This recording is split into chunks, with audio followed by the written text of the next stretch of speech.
ನಮಸ್ತೆ, ಎಲ್ಲರಿಗೂ ಮನೆ ಅಡುಗೆ ಚಾನಲ್ಗೆ ಸ್ವಾಗತ.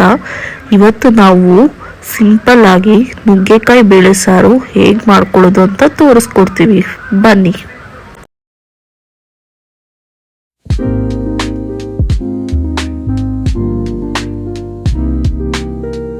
ಬೇಯಿಸ್ಕೊಂಡು ಕುಕ್ಕರ್ಗೆ ಹಾಕಿರೋ ಸಾಮಗ್ರಿಗಳು: ತೊಗರಿಬೇಳೆ ಅರ್ಧ ಬಟ್ಲು, ಅವರೆಬೇಳೆ ಅರ್ಧ ಬಟ್ಲು, 1 ಸ್ಪೂನು ಅರಿಶಿನ, 3 ಟೊಮೊಟೊ, 1 ಸ್ಪೂನ್ ಎಣ್ಣೆ. ಬೇಯಿಸ್ಕೊಳಕ್ಕೆ ಹಾಕ್ಕೊತಾ ಇದ್ದೀನಿ. 1 ಸ್ಪೂನ್ ಎಣ್ಣೆ ಹಾಕ್ತಾಯಿದ್ದೀನಿ.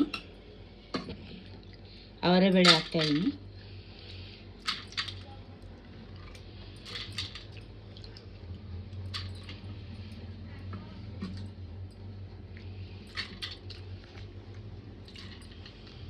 ಅರ್ಧ ಬಟ್ಲು ತೊಗರಿಬೇಳೆ ಹಾಕ್ತಾಯಿದ್ದೀನಿ.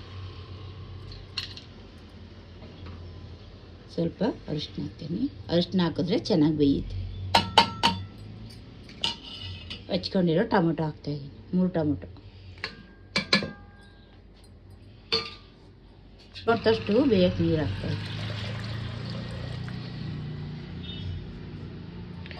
ಲಿಡ್ ಮುಟ್ತಾ ಇದ್ದೀನಿ. 2 ಕೂಗಿಸ್ಕೋಬೇಕು.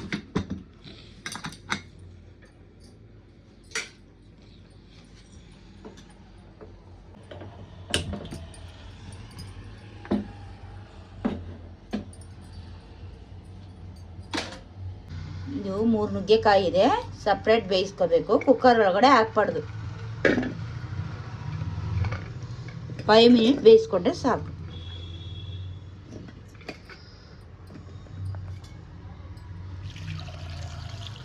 ಕುಕ್ಕರ್ ಒಳಗಡೆ ಹಾಕಿದ್ರೆ ತಿನ್ನೋಕ್ಕಾಗಲ್ಲ.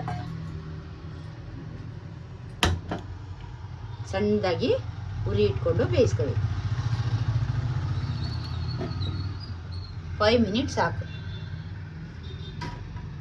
ಒಗ್ಗರಣೆಗೆ ಬೇಕಾದ ಸಾಮಗ್ರಿಗಳು: 1 ಈರುಳ್ಳಿ, 1 ಬೆಳ್ಳುಳ್ಳಿ, ಸ್ವಲ್ಪ ಕೊತ್ತಂಬರಿ, ಸ್ವಲ್ಪ ಕರಿಬೇವು, 2 ಸ್ಪೂನು ಮಸಾಲೆ ಪುಡಿ, ಹುಳಿ ಮಸಾಲೆ ಪುಡಿ ಮನೆಯಲ್ಲೇ ರೆಡಿ ಮಾಡಿರೋದು, 1 ಸ್ಪೂನ್ ಅಚ್ಚ ಖಾರದ ಪುಡಿ, ಸ್ವಲ್ಪ ಸಾಸಿವೆ, ಸ್ವಲ್ಪ ರುಚಿಗೆ ತಕ್ಕಷ್ಟು ಉಪ್ಪು.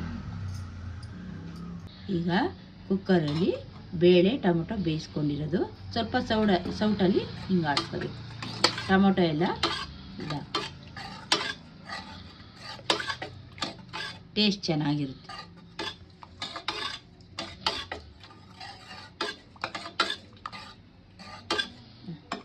ಈಗ ಸಪ್ರೇಟ್ ನುಗ್ಗೆಕಾಯಿ ಬೇಯಿಸ್ಕೊಂಡಿರೋದು ಇದನ್ನು ಸಾಂಬಾರೊಳಗಡೆ ಹಾಕೋಬೇಕು.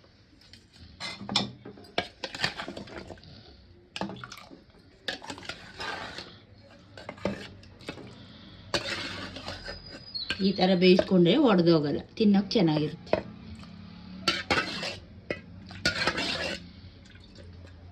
ಈಗ 4 ಸ್ಪೂನಷ್ಟು ಎಣ್ಣೆ ಹಾಕ್ಕೊತಾ ಇದ್ದೀನಿ. ಈಗ ಸಾಸಿವೆ ಹಾಕ್ಕೊತಾ ಇದ್ದೀನಿ. ಕರಿಬೇವು ಹಾಕ್ಕೊತಾ ಇದ್ದೀನಿ.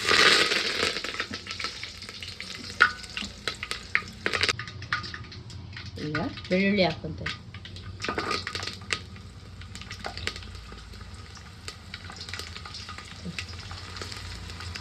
ಈರುಳ್ಳಿ ಹಾಕ್ತಾ ಇದ್ದೀನಿ.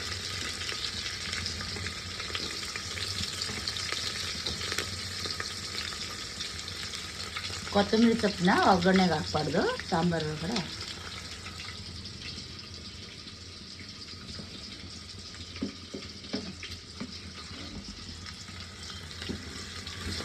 ಹುರ್ಕೋಬೇಕು.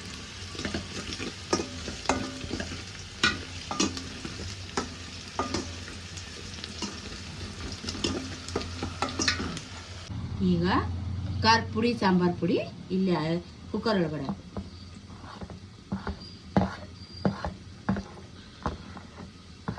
ಉಪ್ಪು ಸಮೇತ.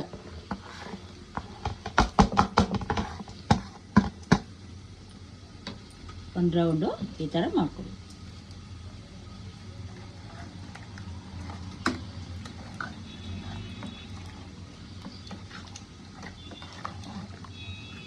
ಈಗ ಇದನ್ನು ಒಗ್ಗರಣೆ ಹಾಕಿ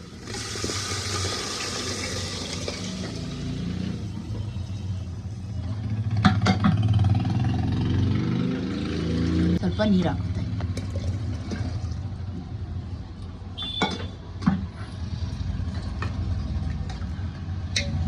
ಚೆನ್ನಾಗಿ ತಪ್ಪಲೆಯಲ್ಲಿ ತಿರ್ಸ್ಕೊತಾರೆ. 5 ನಿಮಿಷ ತಿರ್ಸ್ಕೊ.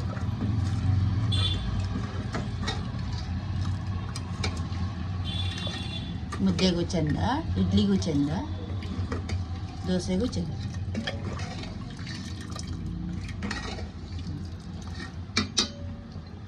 ನುಗ್ಗೆಕಾಯಿ ಬೇಳೆ ಸಾಂಬಾರು ರೆಡಿ. ಘಮ ಘಮ. ಬೇಳೆ ನುಗ್ಗೆಕಾಯಿ ಸಾರು ಮುದ್ದೆ ರೆಡಿ. ನಿಮಗಿಷ್ಟ ಆದರೆ ಶೇರ್, ಲೈಕ್, ಸಬ್ಸ್ಕ್ರೈಬ್ ಮಾಡಿ. ವಂದನೆಗಳು.